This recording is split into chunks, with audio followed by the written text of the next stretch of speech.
mapatay ini Alternator. pag di mapatay battery. Nakupag ko naman battery. Ah, Ay, battery. battery sila. Bosman ako. Kakarga sa alternator itong kanan di mapatay. Ito hindi sa mga ipatana sa alternator. Magkano kayo, yan ay dinamo ko ng power. May kailangan sa nimo alternator. Sa alternator naman. Hanapan. Nga di sa ubos. So hello guys, good morning. So welcome back to my YouTube channel. This is Otoboyson. So ngayon guys, magbabahagi ako sa inyo ng kunting kalaman. So sa mga customer natin dyan, kaibigan, na mayroong issue ng steering noise pag nagliko, parang may nagkikiskisa na rubber at parang may buhangin. At minsan lumalagutok pa. So dito guys, check nyo lang to, sundan nyo lang yung video guys. So unang gawin ninyo, check nyo itong sa ilalim, yung steering column. So may rubber boot yan, nakikita nyo siguro, yun oh. Yun, rubber boot yan. Yan, minsan natutuyo yan guys. Pag natuyo yung ano dyan, lubrication, white grease, minsan tumitigas yung guma. So that's the time na iingay siya, parang rubber yung ingay na nagkikiskisan. So ang gawin ninyo ay lubricate lang ninyo ng WD-40. So sa ibang mga modelo, yung ano na yan, yan. Sa ibang mga modelo, ang gamit niyan ay may bearing. Pero dito rubber lang siya.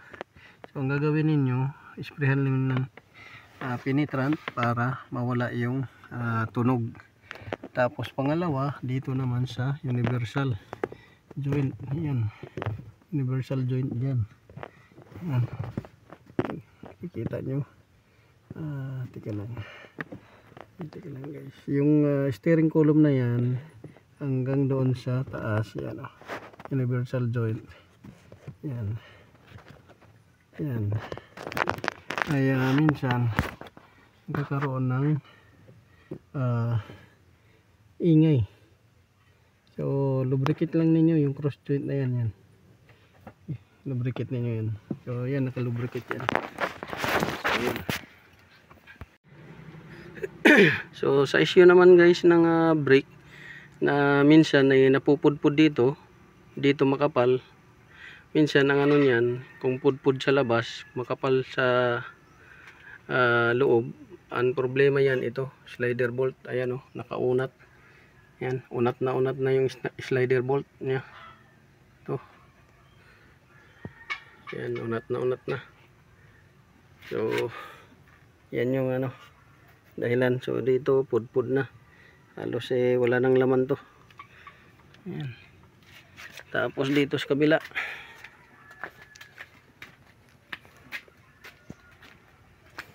ito.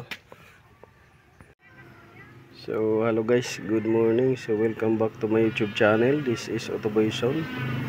So nandito na naman tayo upang magbahagi yung konting kaalaman dito sa ginagawa nating sasakyan. So ang issue nito guys ay maingay yung steering. So pinalitan na natin yung leaking dun sa baba ng seal at naglinis na rin tayo. So ngayon dito tayo sa steering pump. So tinanggal na natin yung steering pump, nandun na yung steering pump. Ayan. So dito yan nakalagay. So pwede nyong i-shortcut para matanggal. Pwede rin ninyong tanggalin nyo itong intake. So yung unit nito pala guys, Suzuki Grand Vitara. So ang issue nito ay mayroong tumutunog sa pump. So kadalasan yan yung bin pump nya lusot na yung pressure or kumikis-kis na rin yung pump nya. So yan yung susolusyonan natin guys. So yan. So dito yan nakalagay. So pag nagbunot kayo, lagyan ninyo ng mga basahan para hindi masyadong makalat yung langis. So yan, punong-puno ng basahan. Basahan doon, may basahan dito doon. Tapos yung alternator, lagyan ninyo ng basahan. So nilagyan ko na yan ng basahan, inalis ko lang dahil may langis. So yan. So nandito yung unit. Ito yung i-overhaul natin guys. Ito yung gagawin natin. I-overhaul natin to. So ito yung gagawin natin. Dahil na maingay sa loob. So kakalasin natin yan. So bago ninyo kalasin, una linisan ninyo para walang pumasok na dumi sa loob. So linisan niyo yung labas muna para matanggal yung mga alikabok. Tapos saka ninyo buksan. So ito guys, binuksan na natin yung steering pump, power steering pump. So dito may gas-gas na siya guys. May gas-gas na siya sa gilid. So meaning may possible to na naglo-lose compression na pag may gas-gas. So hindi na siya ganun ka lakas ang compression nito. So pag nagtulak to ng pressure, lumulusot na yung iba. Hindi na siya intact na buo yung pressure. So yan, may mga gas-gas na. So ang gagawin natin dito ay lilihain natin ng 1,500 or 2,500 para medyo pumantay siya ng kunti. So may gas-gas na siya. Kung sa ano to, palitin na talaga to. Palitin na siya. Kung sa repair to, palitin na siya. Hindi na pwedeng gamitin, pero remedyohan natin para medyo lumakas-lakas naman yung ano niya, pressure, tsaka magamit pa. So ayan, kasi ang rebuild kit o repair kit, mga o-ring lang yan, hindi kasama yung mga ganito, hindi kasama. So dito medyo ano na siya, pud-pud na siya, pud-pud na yung ano, may tama na. So yun, repair lang natin ito para magamit pa. So ayan guys, naikabit na natin yung power steering pump. Yan na yung power steering pump. So nagpalit tayo dyan ng mga o-ring sa steering pump. Tapos nilinis natin yung loob para maalis yung mga dumi-dumi at yung mga gas-gas na debris. So yan, medyo okay na siya. Yung dati pagka umaandar yan, may ingay na gumaganon, umuugong na ingay. So ngayon okay na siya. So ang ginawa natin dito ay nagpalit ng mga o-ring, rebuild kit, linis ng loob, inalis yung mga debris, tapos naglagay ng langis panibago. Tapos yun, hindi na siya umuugong. Tapos dito yung steering rack, ganun rin. So punta tayo dito sa loob guys. Tingnan natin dito, tsaka aircon natin.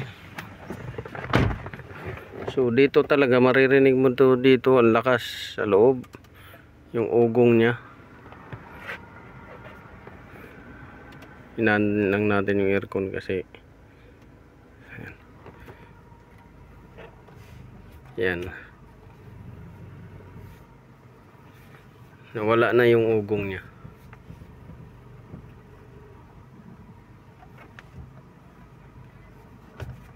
pagka nagliko kayo nito guys dati, ganyan yung tunog pag nagliko kayo dati nito nung nililiko ko. So ngayon okay na, okay na siya, wala na yung ugong. So actually dapat palit steering pump na ang gagawin dapat dito, palit steering pump at saka racking pinion. So para makatipid si customer, may knowledge naman tayo pag repair ng steering pump at saka racking pinion overhaul. So ginawa natin ang paraan.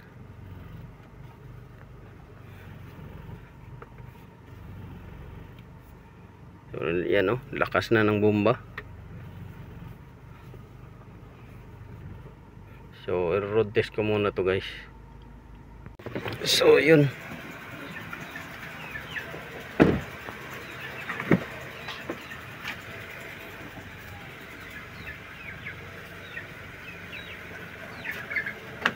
wala na yung ugong. Dati lakas ng ugong, so ngayon wala na siyang ugong.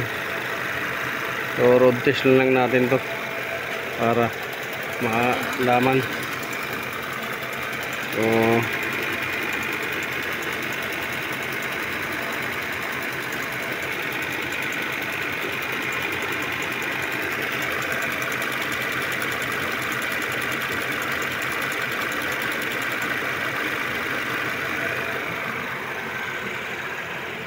So yun lang guys, this is Autoboyson. So maraming salamat sa panonood. So kung may mga katanungan kayo, just PM. God bless you all. So yun guys, natapos na natin yung road test natin. So okay na yung steering rack saka power steering pump.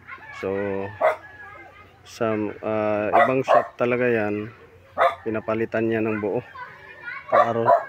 Kaso sobrang mahal yan pag buo, nasa 14,000, 15,000 ganyan pataas. 14,000 pataas ang presyo ng steering rack assembly. Tapos ang power steering pump nasa ano yan, 7,000 pataas ang presyo. So power steering pump 7,000 pataas ang presyo, depende sa ano, sa supplier. Tapos yung rack and pinion nasa 14,000 yan pataas. So mahal ang pyesa. So niremedyuhan lang natin para makatipid. So laking tipid yan guys kung ang gagawa ay marunong.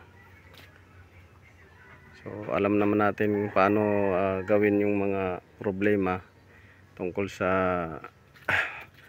steering pump at saka steering rack. So yan, natin nabigyan natin ng solusyon yung customer. So yung issue na lang niyan ito ay sa CV joint at saka sa lower arm. Yan lang ang issue na natira dito, CV joint, lower arm, tapos stub bar, tapos strut mount bearing. So yun. So hello guys, good morning. So nandito tayo guys sa ating shop na maliit. At ito si Autoboyson. So ngayon guys ay atin ang binabalik itong ginawa nating ano. So nag-adjust tayo dito ng sa timing chain adjuster. Ito or tensioner. Tinatawag to timing chain adjuster or tensioner. Tapos dito nag-adjust rin tayo sa kadena at saka sprocket dahil maingay at napudpud siya dahil natuyuan ng langis. Tapos itong maingay na compression release, ito yan, compression release yan na maingay. So nag-adjust din tayo ng spring para hindi mag-ingay siya. Normal lang yan sa Suzuki Rider na mga makina ganito, may compression release yan. Pero pagka weak na ang spring, masyado nang maingay, minsan lumalagatak na, hindi na normal. Pero yung tunog niya pagbago pa, mayroon talagang tunog, pero hindi siya ganong kalakas. So ito, compression release yan. Pwedeng tanggalin to. Ang problema, matigas i-kickstart, tapos matigas din pag post-start, baka hindi kayanin ng starter. So atin na lang ginawa ng paraan.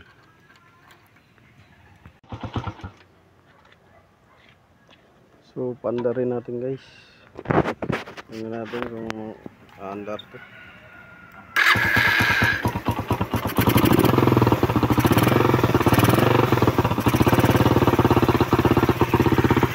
So nawala yung tunog niya, yung lagatak. Ayan, wala na yung lagatak niya. Dati pag ni-rev mo, lumalagatak. Ayan o, wala.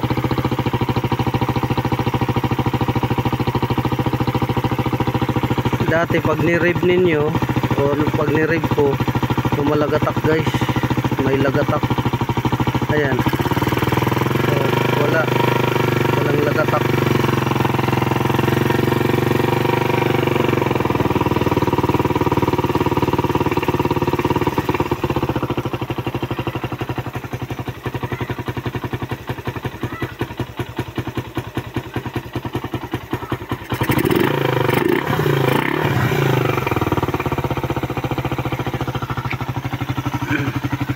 Wala na siyang lagatak.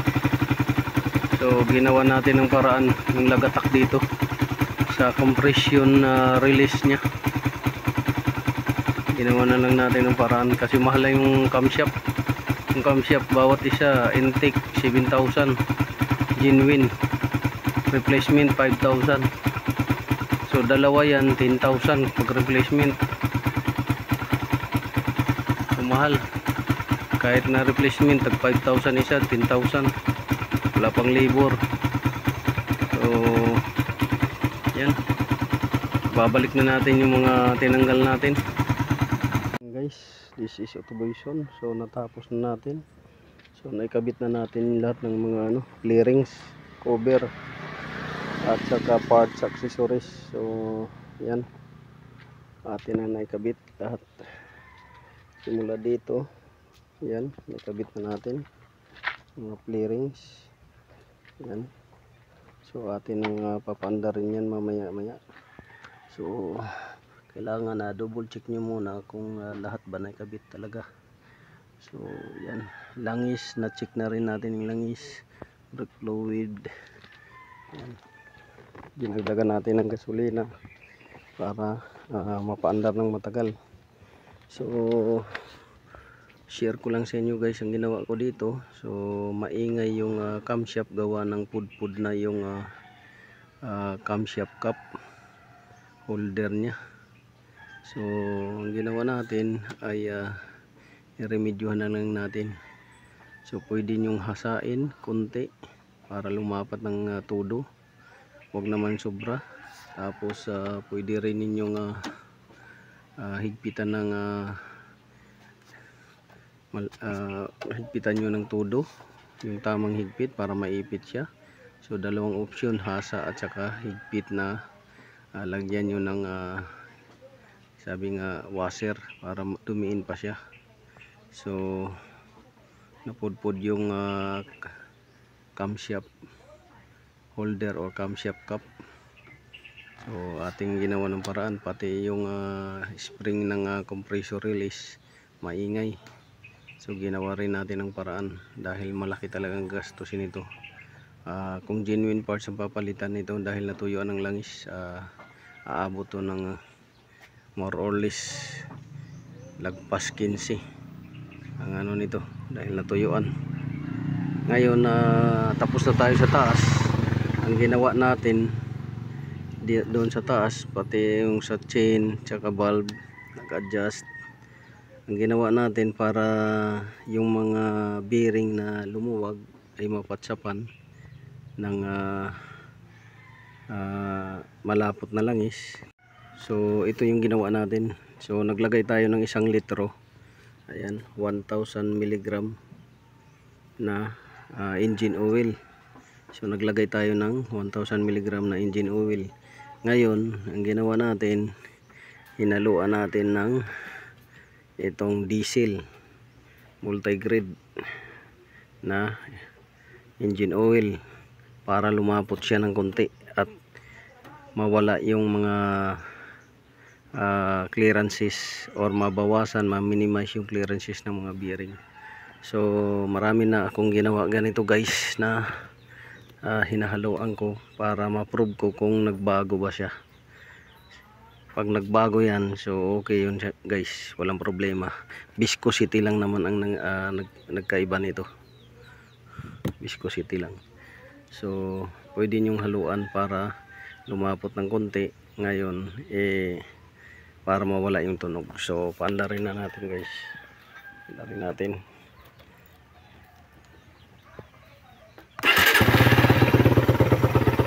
So yan, kumandar na siya.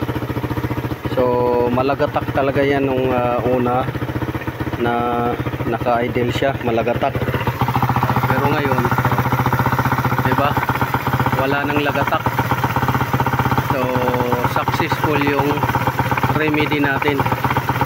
So kakatipid si customer kaganon. Almost ang gagastusin niya dito, rough estimate 15k pataas sa mga genuine parts. So ayan, dati malagatak yan, no? Yung compressor release. Ngayon wala na, pati dito malagatak. Ayan, so successful. So yun guys, this is Autoboyson. Sana nakatulong to sa inyo guys. Kahit i-rev natin, walang lagatak. So ang hinalo ko dyan guys na langis na diesel ay halos 7 ounce para mapatsapan yung mga clearance ng bearing. Dati pag ni-rev mo to, lagatakan. Diba, wala na.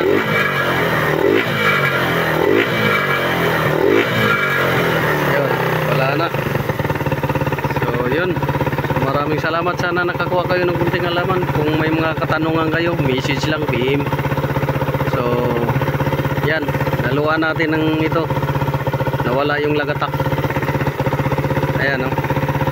So normal na. So God bless you all. This is Autoboyson.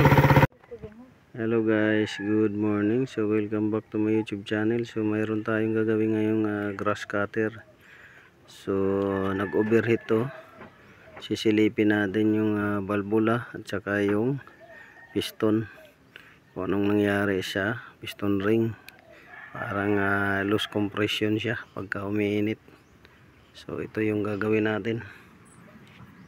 So ito, baklas-baklas na yung mga cover.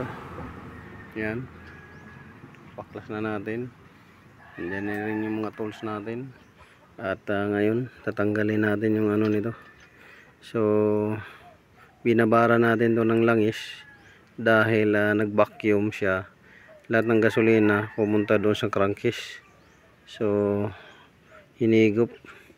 So isa rin nating titingnan itong carburetor niya kung bakit hindi umandar, binabacuum pa rin niya yung gasolina. So yun, sundan nyo lang guys.